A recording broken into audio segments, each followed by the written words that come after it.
From the Ticats Audio Network, this is Tiger Cats Game Day with Courtney Stephen and Mike Daly.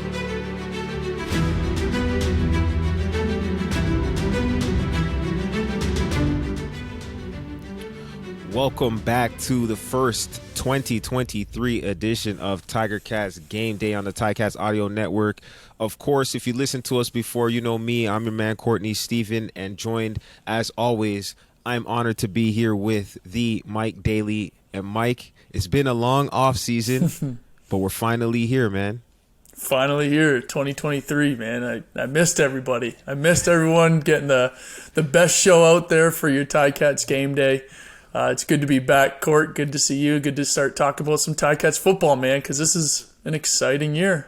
Absolutely, and I don't know a year that's had this much anticipation building behind it in recent memory, but you know, much has been made of the roster that's been put together, and for the first time, we will get to see all of these guys strap it up and put it together. Now, we might not get to see everybody for a full, well, I know as a fact we won't get to see everybody for a full game, but nonetheless, the anticipation of just that group taking the field, it's something that we've all been waiting to see, and it will be an exciting game at 4 o'clock when they kick it off against the Argos. So in a preseason game like this, Mike, what are really the coaches trying to accomplish? What are the players trying to accomplish? What is the significance of this game? Yeah, these preseason games, I mean, you know, it's always nice to get a win under your belt and that kind of stuff, right? Like we always talk about in regular season. But this is more of a competition internally, right? It's okay, who are we going to be going to battle with week one? It's really just an evaluation game, right? It's an evaluation of your own team. Yes, it's against the Argos. Yes, we want to beat the Argos every chance we get. But what it is it's Coach O and staff looking at their roster, who's going to step in, who's going to be the ones making plays, how is this going to shake out. That's what these preseason games are about. So like you said, we're going to, see some people a little bit more, and really the big name guys that you're looking for probably a little bit less in this game because, if we know that they're starting, we know that they're going to be out there week one. Well, let's leave the evaluation for the other guys. So the cool part about these is you get to see that whole roster, and you get to see how deep this roster is because you're going to be able to see these guys compete. So that's what this preseason's about. It's about keeping, the guys that are going to be playing week one healthy and then being able to evaluate that other part of that roster. And, staying healthy is half of the battle in the CFL. Last year there was some early woes in certain position groups. Some players that were stars were relegated to the sideline as only fans for half of the season, and a lot of that weighed into the outcome that the Ticats inevitably saw for themselves.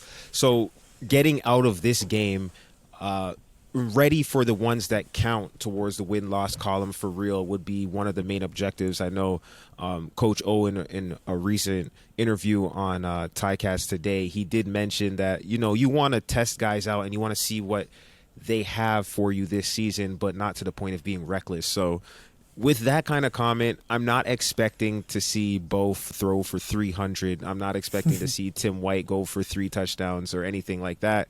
But it would be nice to even get a glimpse of the timing, the poise, the presence of those veterans playing together, because there is a certain level of chemistry that has to be developed on a new team with new guys playing together, rhythm, confidence, and just trust. So from an offensive line to the quarterbacks to the receivers to defense, who really needs the preseason the most? Yeah, that's a good question. I mean, Cor, let me spin it back on you for a sec because, you've been through enough of these preseason games to be able to know. When it comes down to this, and you're kind of that veteran, right? You talk about the Bo Levis, the Simone Lawrences, the Jameer Thurmans that are brought over. How much do you need as one of these vets in this preseason game? Because you're asking, what do you want to see out of this? Well, really, as a player, what do you want to get out of this as a preseason game? I think there's phases and stages, right? If you're early in your career, you're licking your chops. I remember a young Neil King, who was a roommate of mine in my rookie season in 2013. We traveled to Montreal, and in that preseason game, Kinger had 5 special teams tackles, and he was going all out. That was his Grey Cup, because we were essentially trying to make a name, make the club, earn a spot on that active roster. And for a guy like that who's doesn't really have any resume to speak of, the preseason game will mean a lot. So for these draft picks, for these guys who are not normal rotation guys, I would expect them to be going on all special teams and getting reps on offense or defense if possible. And when their number's called, you better believe they're not tapping out or asking for a water break. But on the flip side, a veteran guy, I know myself in the back half of my career, you could give me half of the first quarter and I'm good, because I just really want to put on my nice outfit and just get the feeling of having those pads on again. Maybe put them on 1 or 2 guys just to see how it feels. But it's like riding a bike, man. You've been playing this game at this point for 10, 15, 20 years for some guys since they were young. So you don't really need a whole lot of action, especially in a super long CFL season that is 23 weeks if you do it right. 2 in the pre, 3 in the post, 18 in between. That is a marathon, and you got to stay healthy. So you really don't need a ton of reps. But I'd ask you, do you feel the same, or were you a guy who wanted to get more of a tune-up in the preseason? Yeah, I'm kind of on the same boat as you. The main thing for me is, nowadays in the training camp, it's a lot of running around, it's a lot of tear and toll on your legs, that kind of stuff, but there's no real hitting, there's no real tackling, there's no real getting hit, there's no going to the ground. Everything is, let's stay injury free to get to the week 1, right? So these preseason games for me in my mind were, okay, I need to get back to hitting somebody, because I've been training, lifting weights, running around, but I'm not asking my training partners to go out there and let me hit them. You know what I mean? Anybody would be crazy to do that. So this is that time for, like you said, put some pads on some people. And for those guys trying to make the team, this is huge, right? These might be the only offensive or defensive or special teams reps they get this year. So to be able to take advantage of those while all the vets are sitting back, sitting on the benches with the hats on, helmet nowhere in sight because they're just watching these young guys go. That's their chance. So that's what I'm looking forward to, right? Is those, kind of the second, third, fourth string guys being flying around out there trying to make a name for themselves.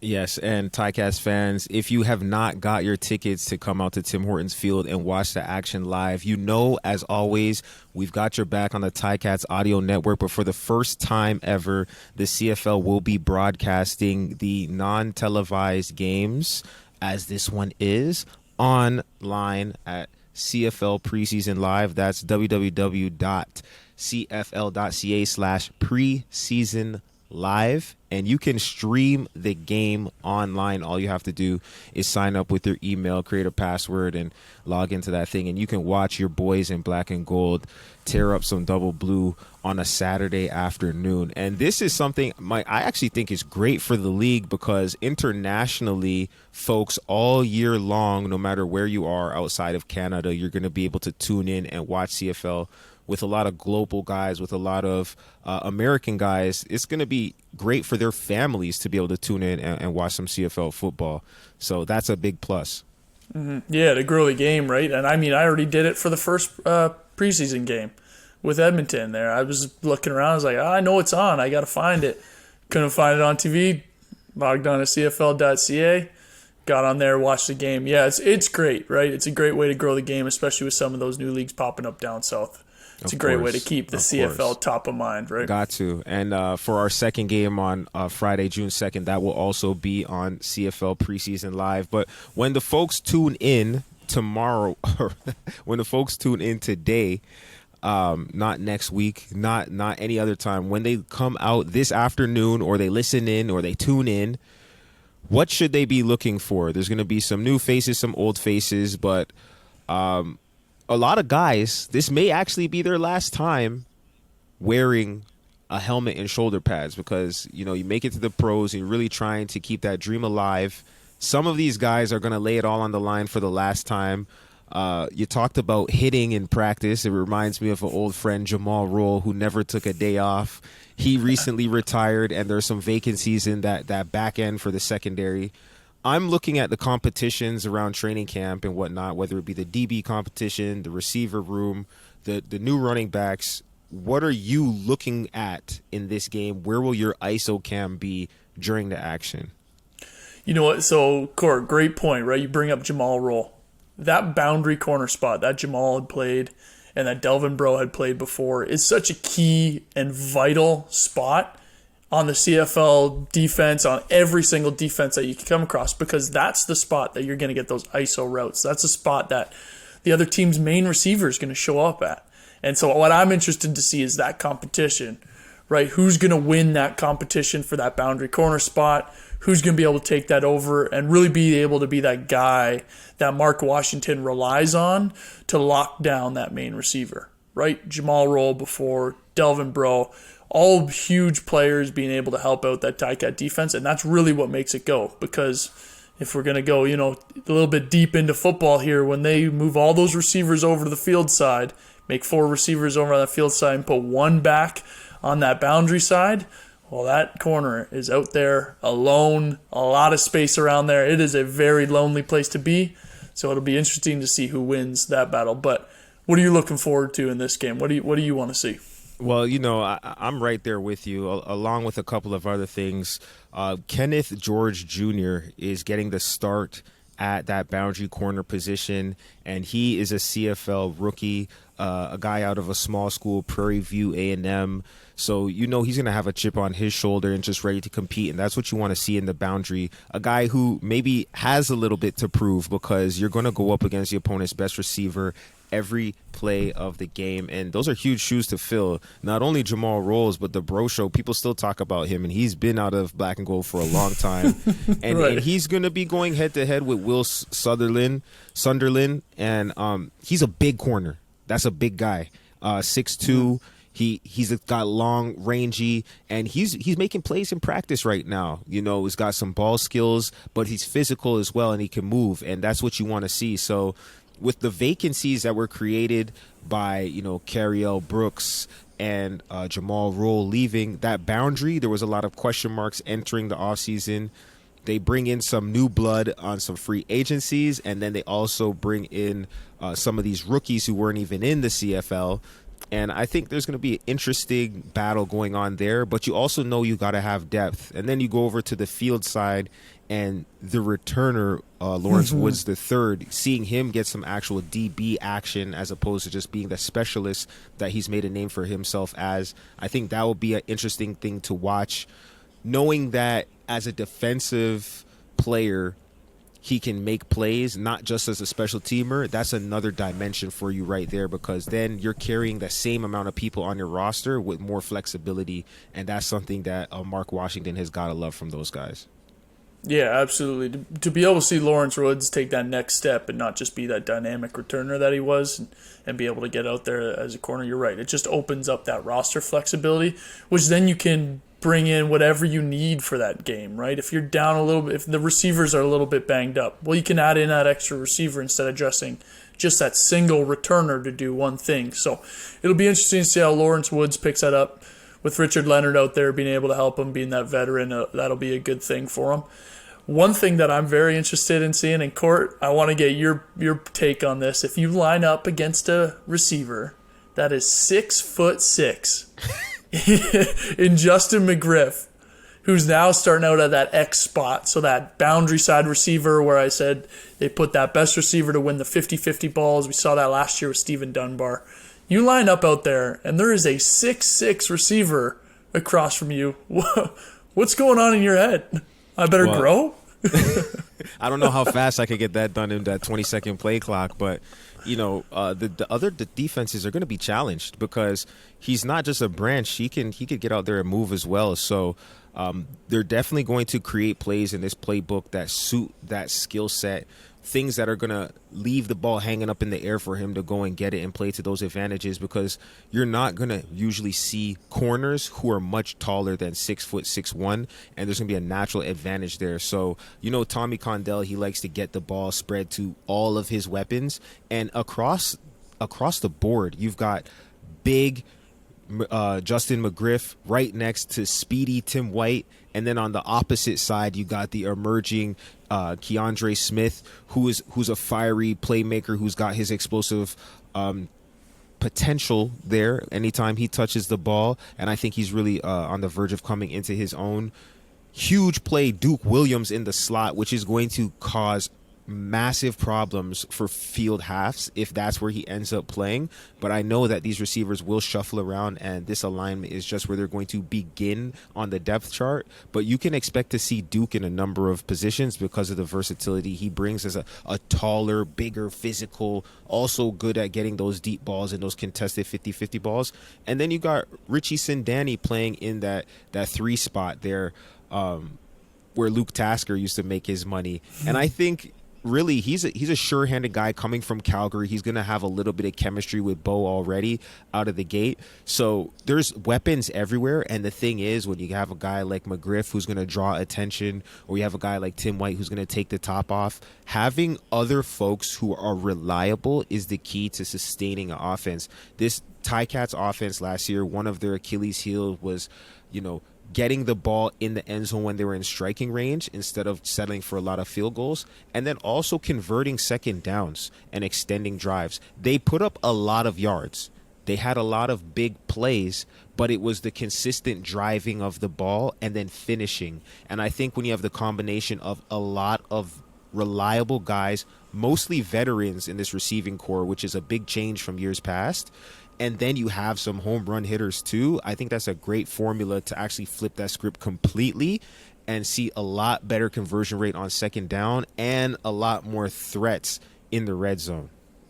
Yeah, absolutely. When you start looking at the size of the receivers, the difference that the Ticats have had in the past and now, the wingspans of these taller receivers help for those second and mediums, those second and longs to be able, or even in that red zone, right? It's almost like a box out in basketball. All they really need to do is to get to one side. You don't have to completely beat the defender and get wide open to make these catches. You get to one side, Bo throws that thing just over to the other side. That defender can't get around it without either taking a flag or being just not even being able to touch the ball, right? Those type of guys, they're hard to defend because they can be covered and still make those catches. So I'm looking forward to that. And one thing, Court, and what the CFL tells us every single year is that you need to be 2 quarterbacks deep, right? Sometimes 3 for some teams. And these preseason games, as much as everybody's looking at Bo Levi Mitchell to make his hay in Hamilton, well, guess what? Matthew Schiltz, this is his time to shine, right? This is the preseason game where he's going to be able to get the maximum amount of reps before the season happens. Because guess what? Once week 1 happens, Bo Levi is going to be behind center taking those snaps, and Schiltz is only getting reps in practice. So this is where he's going to have to make his hay, really be able to, develop his offensive feel for the next year. And if something ends up happening with Bo down the road, whether, and cross our fingers it doesn't, but from what we've seen it does, and for Schiltz to be able to get those reps under his belt for this game is going to be huge. So let's just talk about this a little bit more for a second. The Ticats have made comment about this, the coaching staff, the personnel department. They've spoken about the fact that they wanted to pay up for a more veteran quarterback at that second position because the contingency plan in the fact that, who knows, maybe Bo has to blow his nose and he's off the field for a play. They don't want the entire integrity of the offense to fall apart because everything's riding on one guy. Matt Schiltz is going into his 6th CFL season this year, and that type of experience pays dividends when you actually get into the game and it's not just adjusting to the bright lights. It's, I've been here before, I've played, and I've won games, and I know what to do in a pro offense. So how does that change the confidence that this team has as a receiving group, or even as an offensive line, or even as the coaches when Matt Schiltz gets in the game? Do you think that anything changes with the playbook, or does his skill set allow you to really execute as planned going into a game? Yeah, I think, you kind of hit the nail on the head. It doesn't change anything for the receivers, for the offensive line, because what Tommy Condell can do with a veteran quarterback behind Bo, right, with Matthew Schiltz having to go in, is he can run the exact same offense. So everything that you had planned for that week, and day 1 worked on, and day 2 worked on, the receivers getting their timing right with Bo, and then something happens during the game. Well, you don't need to now throw out all those plays that you worked on all week, right? So the receivers are still more confident because they're still just running the same things that they were running in day 1, 2, and 3, right? All it is just a different guy back there throwing the ball. The only thing that I could see and I kind of hope for is the success that Matthew Schiltz had running the ball with some of the packages that Tommy Condell brought in, where he was getting in there doing kind of the read option type stuff. I would like to see that come back out. Now, you won't see that in preseason because all these coaches, right, they're holding all their cards close to their chest. They're not going to show you anything cool yet. But maybe in week 1, all of a sudden, Matthew Schiltz in the second quarter is out there taking a couple snaps and running some of those smoke and mirrors, misdirection type runs. And that's what I'm really hoping for, that continues, because, Court, from what you remember last season, that was a big spark to that offense when that started happening. Totally. And sparks is what it's all about. There's a lot of guys who can spark things up. Special teams, defense, offense. Sometimes you just need one person to make a big block or a big catch, and that is contagious. That type of playmaking goes through the team. Who are some other guys who might be a little bit under the radar, or guys who aren't the headliners who you're looking at in this game and just in the preseason in general? Yeah, I think the first one that you see is Jameer Thurman, right? Big acquisition in free agency. He had always played Will, so the weak side linebacker, right? Well, in Hamilton, Simone Lawrence plays Will, right? And that's 21 spot. So what do they do with Jameer Thurman? Knowing he's a veteran, knowing that he knows the defense, knowing that he knows the CFL game, well, he's going to move into the Mike linebacker, right? And listen, it's not that the Will linebacker, so the weak side linebacker, is much different than the Mike linebacker or the middle linebacker. It's not that it's much different, but there are subtleties. Absolutely. Right? There are subtleties that you've got to now learn and reset your brain. It's almost like Bo having to come in and learn a new offense, right? Or it's like Duke Williams having to come in and learn an offense. There are these subtleties, so I'm very interested to see how Jameer Thurman picks that up. And obviously he's a veteran, he's going to figure it out, but that's a little bit of a step that I don't think people are looking at. Okay, so Mike, for the uninitiated, can we break down the slight nuance between the Will and the Mike? So from my perspective, when I'm lined up at the free safety, I'm directly behind both of these gentlemen. And the Mike linebacker is more like the free safety of the front. He's going to be calling the alignment. He's going to be bumping the line left and right and calling the fronts. When they move, he's telling them when to move, and he's quarterbacking that front four in the pass rush and in the run game. Whereas the Will, I don't want to say is more of an athlete, but is more of a cover / run support / I'm going to play all the short zones kind of person, whereas the middle linebacker is a tackle machine. How would you describe the difference between the two, and what have I missed, if anything, in this description? Yeah, and I got a good one for this. Is think of a mosh pit. All right. Are we talking rock concert, or are we talking disco tech music? Think of a mosh pit where... What is disco tech? Techno. Are we talking a techno mosh pit, or are we talking... We're talking rock. We're talking rock mosh pit because it's a little bit messy. So the middle linebacker in a mosh pit is right in the middle of that thing. He's getting bounced around by all the big guys, the offensive lineman, the defensive lineman. He's just a little dude trying to play in the big game. You know what I mean? He's trying to get in there, throw his elbows around in that mosh pit. The Will linebacker is like, yeah, I'm all right with this mosh pit, but I'm going to stay at arm's reach of this mosh pit. You know what I mean? I'll come in there and I'll maybe high five a couple people or push one guy, but I'm going to sit out here and see what's going on and be able to get both ways. If I want to get into that mosh pit, I can. If I want to stay out and just look from a distance like the DBs do, then I'll do that. So Jameer Thurman now moving into that mosh pit. Everybody's going to start thinking during this game he's in there, right? So it's that's how I would describe it. And how many heavy metal concerts? Good luck to Jameer. How many heavy metal concerts have you been to? A few, but not to get in the mosh pit. That's why I stay back there at free safety. I feel you. You're even one step further removed. Okay, so we can expect to see Simone Lawrence ducking and dodging those big offensive linemen in space, whereas Jameer Thurman is taking them on hat in hands and shedding blocks in the mosh pit. You heard it here first, folks. Okay, so that's a good look at the guys in the middle. We talked about the back end. Obviously, the defensive line has been a huge anchor for this team in the past, and you've got guys like Ted Laurent coming back for his 25th season. Malik Carney, I want to say a rising star in that Ticats defense. You're gonna have people all over the place making plays. I think the preseason is where you find out who is the person that you are overlooking, because these are all names that we're familiar with, but there's going to be somebody who comes out shining their own light and really making some noise. I'm very excited to see who that is and who is the person who's going to reveal themselves as the next great potential Ticat, because that's really what this is about. It's about opportunities. It's about competition across the line and competition with the person who's next to you, because at the end of the day, these guys are trying to earn a spot. And it's one fantastic voyage on the road to this CFL Grey Cup that is happening right here in Hamilton. So do you have any words of advice that you would give to the guys who are going to strap it up not too long here later today?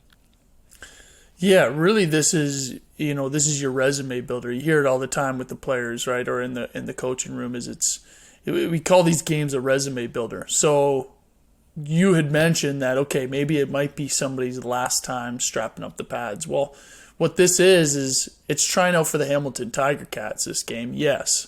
But what it also is trying out for all the other CFL teams that might want to pick you up if the Hamilton Tiger Cats don't think you fit their team, right? And vice versa. For every other team and every other player out there, the Hamilton Tiger Cats are looking at these guys as well, right? Everyone's trying to put these pieces together to get their team to where they need to be for the Grey Cup, right? It's a very long process. Like you said, it's a journey.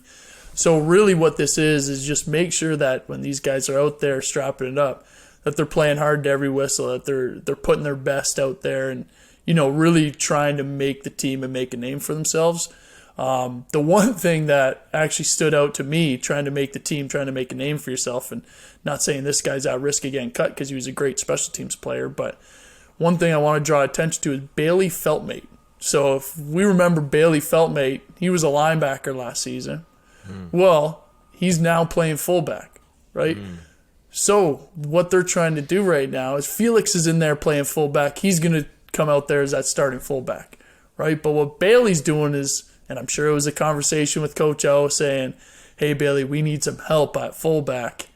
How about you come on in, replace the likes of Jake Burt, try to end up coming in and being able to contribute on offense, because probably not enough room on defense for you there as a Canadian linebacker with those two American guys in there. So Bailey Feltmate making the switch over, as well as Miles Manalo, two linebackers making the switch over to fullback to try to at least cement themselves into Tommy Condell's offense. And Court, we talk about moving from a weak side linebacker to a middle linebacker.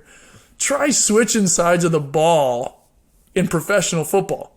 Well, I will say this. First of all, if you look at the depth chart, between Mike and Will, you have 10 athletes at these two spots, the deepest positions. And for a lot of teams, it's going to be structured this way because those are your anchors of special teams. They got to run down on punt. They got to run down on kickoff. They got to block. They got to do all those things. But there have been cases of folks who have made this exact jump, and I think back to one Carl Olivier Prime, a.k.a. CO Prime, who made the move from linebacker to fullback and had a good career with the Tiger Cats. And he became somebody that they relied on in those two-back sets to come move those defensive ends out of the box or lead up through the middle and go find those linebackers at the second level. And even once in a while, they snuck him out in the flat and threw him a bone. And so if you're able to do what the coach asks you to do within the scheme, I think they see something there, right? They see the potential for his frame, his body type, his athleticism to contribute. And they're not saying, we don't want you. We're saying we have bigger plans for you than sitting buried behind 10 other guys.